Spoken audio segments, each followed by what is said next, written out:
bongga ni Norme. It's a good day today. Ngayong araw na to, andito kami sa salon na pinapagawa namin. At sobrang busy si Norme. At ngayong araw na to ay mansari namin. Kaya naman, mayroon tayong gagawing pa-sorpresa ngayong araw na to. Sa loob ng almost 6 years na magkasama kami, ito yung pinaka malaking surprise na gagawin natin para sa kanya. At it's the same day, pero nagbihis lang ako ng outfit ko. Mamimili tayo ng mga kakailanganin natin ng mga balloons dito. Thank God kasi nabigyan talaga tayo ng chance na gawin to ngayong araw na to. Kasi after namin dun sa salon, si Norme ay nagpaayos kay Abante. Happy Mansari. May balloon na ano. Ayun, nagkuhan Masyag metallic gray. Tapos na tayo mamili ng mga kakailanganin natin. Pero syempre hindi pwede na wala tayong bulaklak na ibibigay kay Norme. Pero since hindi siya mahilig sa mga flowers talaga, bibili lang tayo ng mga hilig niya. Ito yung mga cactus. So, pipili muna ako kung ano yung ibibigay natin sa kanya. Pila nito. 100. Ito na nga yung tatlo na napili natin, and since iba-iba yung lagayan niya, pinalipat na lang din natin para maganda naman tignan. Nakabili na tayo. Naglalakad na ako ngayon kasi malapit lang naman yung studio dito. Tapos sayang din yung pamasahe natin, di ba? Ito na nga, pagdating ko, meron na sila mga napalobo ng mga balloons at yung mga letters para sa Happy Mansari Richard. At meron tayong special guest, si Mimi Momo. Gusto ko lang din magpasalamat kay Dudong Laagan kasi naging kasabuat natin siya sa plano na to kasi nagpaayos ngayon si Norman ng sasakyan kay Abante at sinabi natin na dapat tagalan niya yung pag-aayos ng sasakyan para matagal dumating si Norman para maging successful tong surprise natin ngayon sa kanya. Meron din pala akong pinaprint dito. Agad-agad talaga to sila ba? Grabe. Sobrang bilib ko sa mga binigyan ng task kasi agad-agad nakakat na. Tingnan nyo naman Sa loob ng almost 6 years, hindi lang to talaga yung mga pictures namin. Sobrang dami pa. Pinagpilian lang natin kung ano yung meron sa gallery natin. So, mga ganitong colors yung pinili natin kasi ganitong colors din naman yung hiling ni Norme. Kasal. Tapos, after nito, yung gagawin natin, lalagyan natin siya ng ribbon. Tapos, ilalagay natin tong mga pictures. Yan, nakatarik na siya dyan. Yan!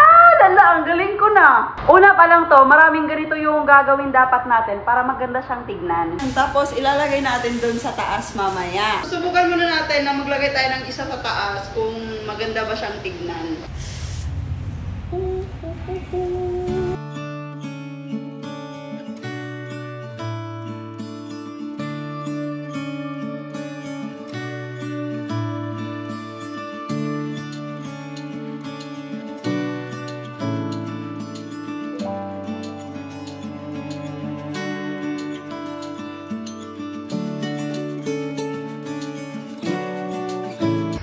May problema kami ngayon kasi yung nabili namin na M na letter ay wala siyang bangag, guys.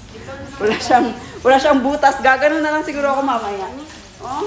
Wala siyang butas. Tapos binalik namin siya. Ganun daw talaga lahat ng balloon nila na M. May trials talaga. Tapos anong oras na ba ngayon? Ala, magpo-4 na! Oh my goodness! Dahil wala ngang M, pinahanap muna natin yung ibang kasama natin dito sa mall or kahit saan dito sa Tagum City para magkaroon lang talaga ng M. Sobrang nagmamadali na nga kami sa mga kilos namin dito kasi malapit na mag 4 PM. At nagchat si Dudong Laagan sa atin na baka 5 PM. Niya lang daw kayang hawakan si Normie dun.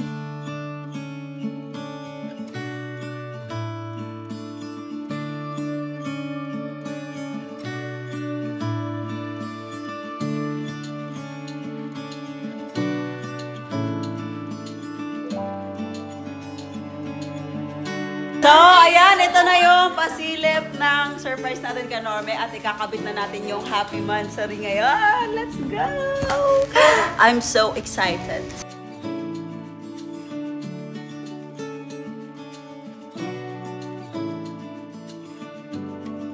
Update nga pala, nakahanap sila ng W, kaya naman binaliktad na lang namin para maging M. Grabe, halos 3 oras din talaga hinanap nila yung W. Di ko alam, sobrang saya ko talaga ng araw na to. Nasa wakas, yung matagal ko ng plano ay magagawa ko na talaga kay Norme ngayong araw na to. Na kahit sobrang simple lang tong surprise natin, alam ko naman na sobrang ma-appreciate to ni Norme.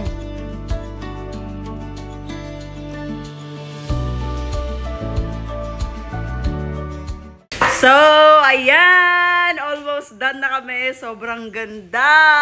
Wow! Para ako yung na-excite sa surprise namin. Sariling surprise. Ako yung na-excite. Ayan. Siyempre, thank you sa mga kasama natin dito na nagre-reklamo sila guys na sobrang sakit na daw ng mga likod nila. Pero kahit nagre-reklamo sila, thankful tayo kasi na-push tong plano natin. Sobrang tagal na natin tong napagplanuhan. Pero, parang agad-agad na gawa. Huy! Sana nga maging masaya si Norme sa surprise natin ngayon. Ayan, may pagkain tayo ngayong araw na to. Jollibee, baka naman. As of now, ay inaantay pa talaga natin si Norme. Kasi ngayon lang din siya pinakawalan ni Dudong Laagan. Nung pagkasabi ko na okay na, set up na kami dito. So, ayan. Ang ganda na tignan. Thank you! Ay! Ano kaya yung magiging reaction ni Norme dito sa surprise natin? Grabe pa naman. Parang, halos 5 hours namin to ginawa. Napakasimple pero 5 hours ha. Tapos ang dami pa namin. Siguro pag ako lang gumawa nito, aabutin ako ng whole day. Yung problema natin ngayon, sobrang natagalan na nila Norme. At nagutom na kaming lahat kasi syempre nakakapagod din yung ginawa namin. Mga 30 minutes to 45 minutes pa sila makakarating. Kanina pa habang ginagawa namin yun, nagugutom na ako. Abangan na namin sa CCTV sila Norme. Grabe yung nararamdaman ko ngayon. Kinakabahan talaga ako kasi di ko alam kung ano yung magiging reaction niya. Kung magiging masaya ba siya or kung magiging perfect ba yung surprise natin sa kanya. At ayun nga, papunta na sila dito. At sobrang excited ko na kinakabahan ako. Yung feeling ko ngayon is yung parang first day na na-meet ko si Norme na kinakabahan. Antay lang tayo ng mga ilang minutes. Siguro andito na talaga sila. Marami na sila! Namugnaw ang koy. Hello! Totoo nga. Wala pang celebration, may kain na. Nauna yung kain. Kanin mo yung dibdib ko. Hello. Nalipong naman ko sa ako ba, uy. Makay-matayin ka yan. Parang nakaka-high blood. Ay, wala, it's a prank. Nakakainis. Lapit na? Napamay traffic. Oh, wow. Wow. What? No. Ayan na, DJ.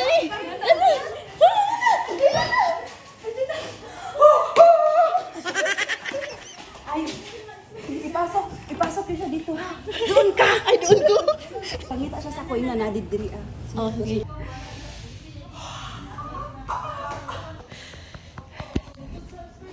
Madali lang. Mag-isa daw. Na, dito ga.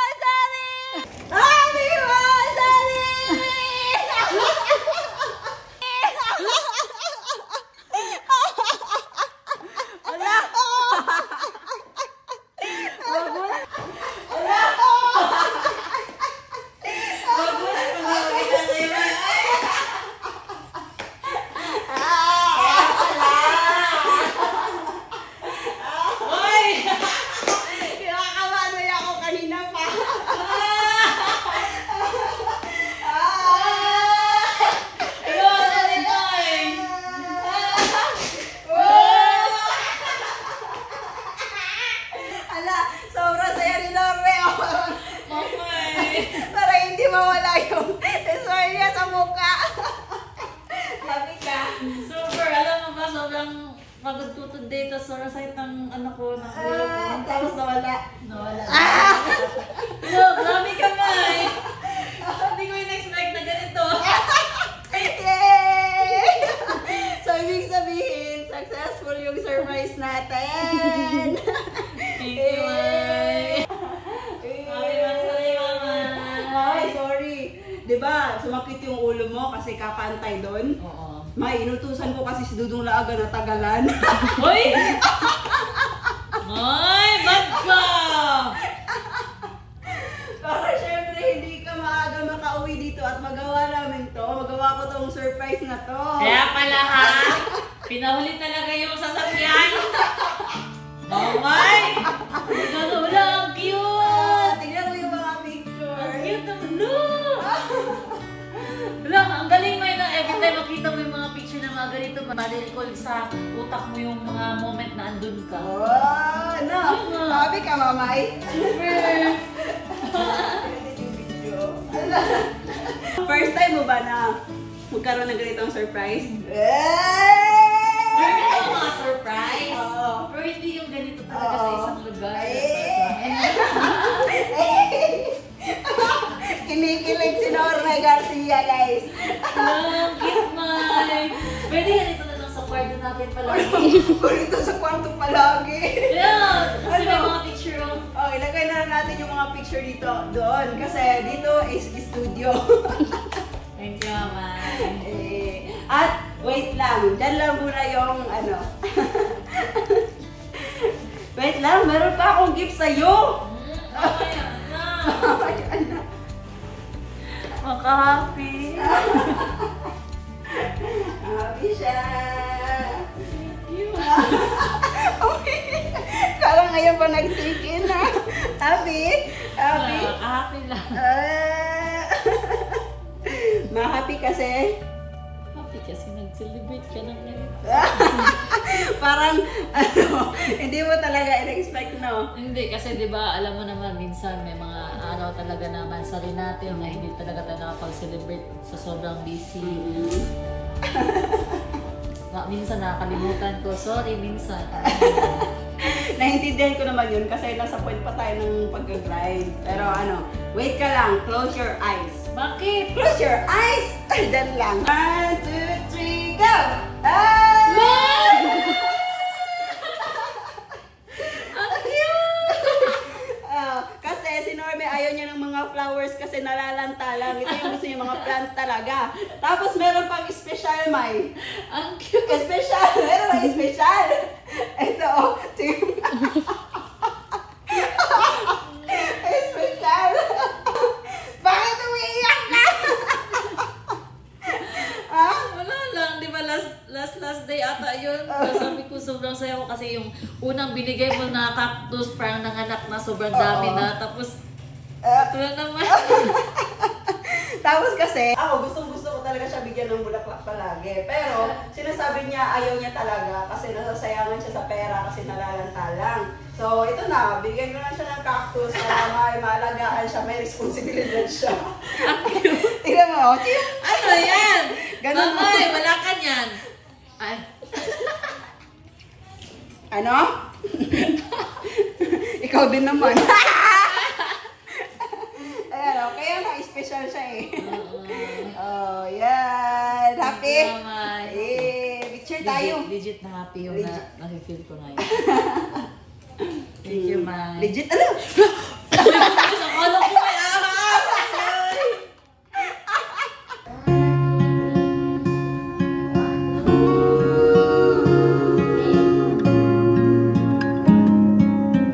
Tapos kanina parang alanganin pa kami ni Mimi. Hapon na siya available kasi nga natagalan siya sa kailangan niyang sasakyan. Sabi ko alanganin na Mi. Tapos inansend ko sa kanya kasi nga natuloy ka dun kay Sir Dudong. Tapos naisip ko, hala, chat ko na lang si Sir Dudong para matagalan ka. Galing mo ah! Sabi ko sa inyo, wala. Yung mga surprise ako talaga, hindi napapansin ni Norme. Kasi pag aalis ako, bantay sarado kasi. Parang nagre-reklamo. Hindi naman sa bantay sa radio. Hindi! Hindi ka lang Talagang magaling. kung saan ako. Hindi ka lang magaling mag-surprise. Tapos Tapos pag aalis pa ako, may kasama talaga. syempre ako may kasama din ako kanina. Hindi! Oh. Thank Pero you. happy ka. Happy ano pagkain? May gutom na ako. Meron daw, binilhan kita. May ano, pagpipilian ka. Burger, steak, or fried chicken. Thank you, Mama. I love you. Happy ka. Happy. Hindi ko na-expect ko. Sorry, Mama. Honey. Sana yan. Parang dahil Nagigilty ako. Oh, dahil sa surprise ako, nagigilty siya sa nagigilty siya na minsan nakakalimutan niya, minsan wala siyang ginagawa sa bansari. Minsan mas inuuna talaga yung trabaho. Nagigilty siya. Galing mo! Ayoko na sa'yo! Ano? Bakit ayaw mo na? Ba't mong ka, oy? Happy yan. Parang ayaw ko nga muna ipatanggal to dito eh. Kasi alam mo, May, naandun pa ako kila Sir Dudong na agad. Parang naandun ako sa kanila mag-asawa ba, ang gagaling nila. Parang tayo din. Nagtutulungan din talaga. Like si Sir Dudong na agad, siya yung nag-aano kumpuli sa sasakyan, tapos yung asawa niya yung nag-aano sa manage, parang ganun ba? Parang tayo din. Tapos pagdating ko dito, ganun ka agad. Tapos yung pagdating niya, ang hinanap niya talaga ako. Sabi niya, saan si Jenny? alam ko ako hahanapin niya, kaya sabi ko sa kanila, sabihin niyo, dito ako para diretso na agad. Ami siya, oh.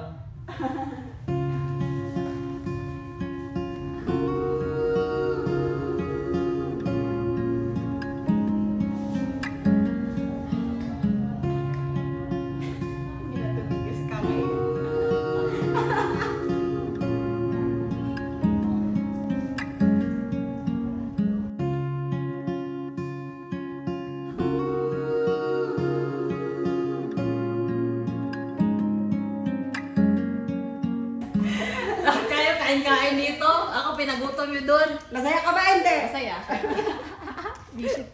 Bullshit ka. May pakapin pa. Sana mamay lahat ng pagsubok na mapagdaanan natin ay malalagpasan natin. Sana nga ay huwag tayong sumuko sa isa't isa kahit ano pa mang yang pagsubok na yan. Basta lagi mong tatandaan na andito lang ako palagi para sa'yo.